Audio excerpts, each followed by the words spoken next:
Hey, are you trying to join a Zoom meeting and keep getting error code 1132?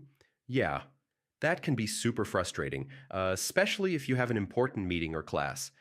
In this guide, I'll show you the fastest ways to fix Zoom error code 1132 in 2026. Let's get you back on track. First, make sure your internet connection is stable. Error 1132 usually happens when Zoom can't communicate with its servers. Switch between Wi-Fi and a wired connection, or run a quick speed test to confirm your network is strong.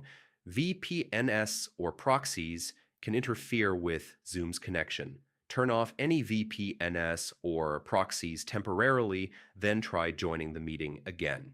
Make sure Zoom is up to date. Open Zoom, click your profile picture, check for updates. Installing the latest version often fixes error 1132.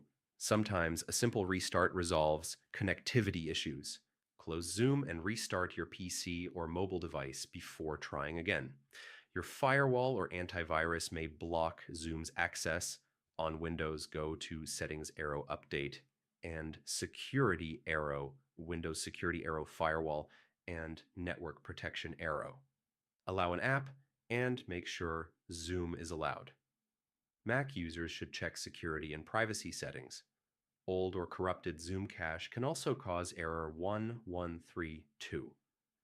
On Windows, press Windows key plus R, type %appdata%, open the Zoom folder, and delete the cache folder.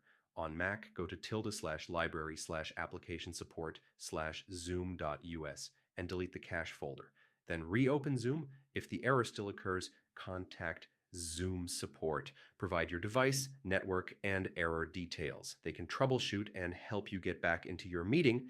And that's it. One of these fixes should resolve Zoom error code 1132 and get you back into your meetings without problems.